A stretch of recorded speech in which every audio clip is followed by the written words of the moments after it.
what's happening, everyone? Hope you guys are doing well. Doing a little bit of research on this podcast with Pradip Janmadas.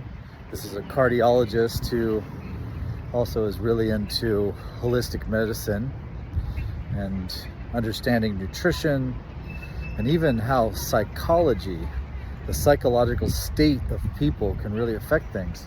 So a couple interesting highlights. They did this one study where students were hooked up to a machine where the machine could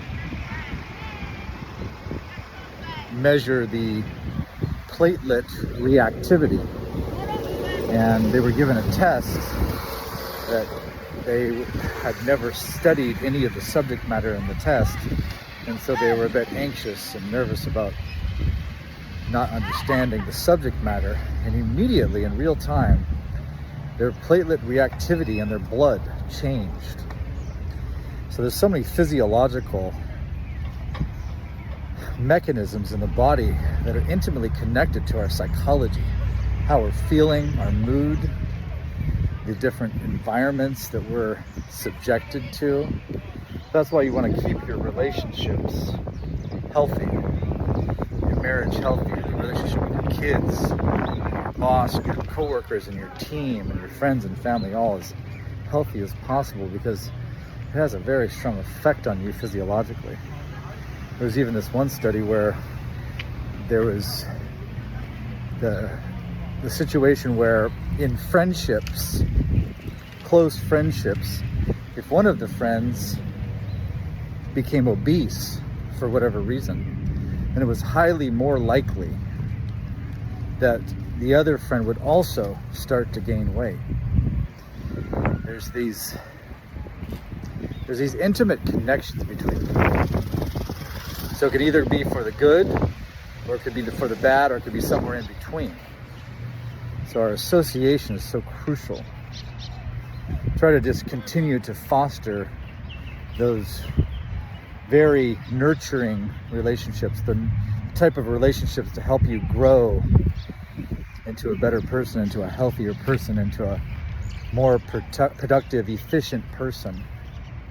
Whatever your particular goals are, what's your ultimate vision for yourself?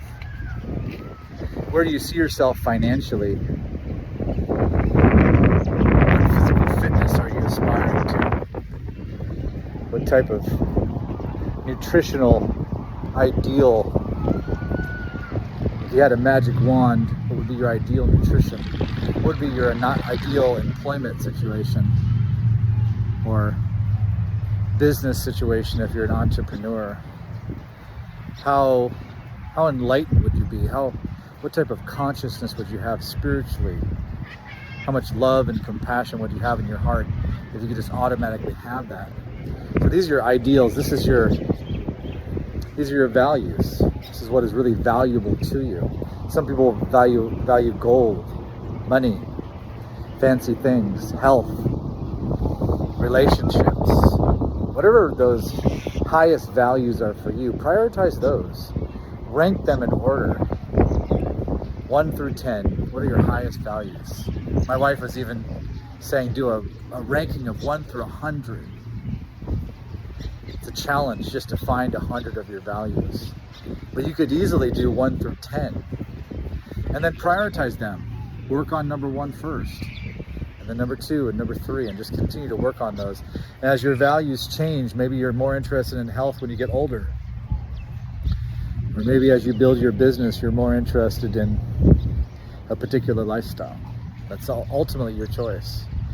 For me, trying to develop my consciousness in a spiritually minded way, developing that really beautiful relationship with God and also all of His children, trying to help out with just spreading information in a compassionate way, full of love, nutrition, exercise, meditation, the Bhakti Yoga process. These are the ways that I've found that have helped me the most, have given me the best energy, have made me feel the best, have made me feel like I want to give. When I'm in a low vibration state, I don't want to give because I have nothing to give. I just want to take because I'm empty. But when you fill up inside, from an extremely fulfilling life, now you've got a lot of motivation to give, and you have a lot of gifts to give. What if you had $1 billion? What if you had $1 trillion? How much would you give into what? Because you'd have everything you needed and more materially. Even if you had if you had a certain taste of very, very extravagant things, elegant things, still with that much money, you could easily buy that and more. So you'd be completely satisfied from that angle. And so you'd have so much more to give. So what would you do? If you were completely happy and you had no need, you had actually no need of fulfillment from anything from the outside, and you're just overflowing with fulfillment, then what would you give? How would you give it? If you were in perfect shape, your nutrition was on point, your energy was endless, boundless, what would you share with people? These are interesting questions. All right, talk to you soon. There we go.